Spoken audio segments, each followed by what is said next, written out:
Soccer. Is it good? No.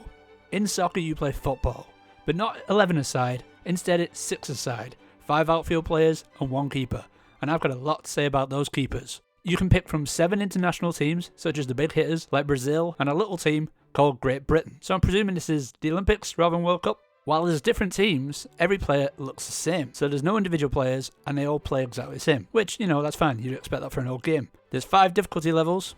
I never did win a game on the hardest difficulty. However, I'm just going to blame the goalkeepers, because in this game, it is up to you to control the goalkeeper with the left stick.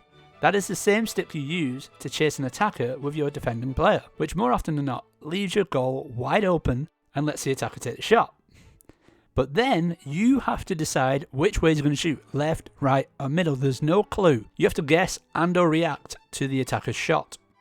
I do think this would be easier playing with a real person, because to shoot you have to move an arrow on the goal line to point at where you want to shoot, whereas against the AI you don't get this arrow, so you don't know which way they're going to go, which makes it very hard. But that's not my point. My point is using the left stick to control the goalkeeper is the same stick as running around. So if you go left and right, your goalkeeper's going left and right. If you're running towards the other touchline, your goalkeeper's just going to be way out of goal, and it's so annoying. Because the game is so old, you'll have old rules, like being able to pass back to the goalkeeper. In this game, there is no stoppage time or allowance for play to keep going.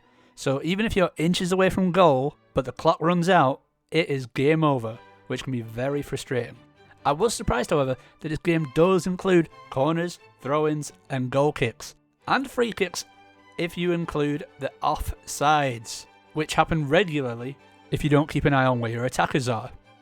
Running with the ball is slower than without the ball, so that puts the defender at an advantage.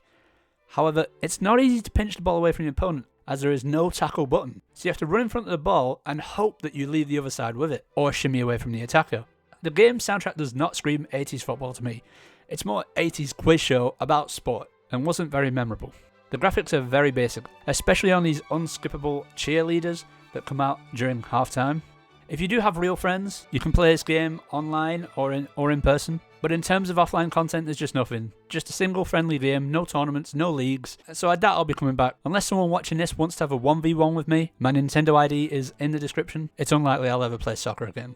And it makes me realise that maybe FIFA is not as bad as I always thought. Not that I'm comparing this game to modern day FIFA. That was soccer, and I'll give it a 4 out of 10.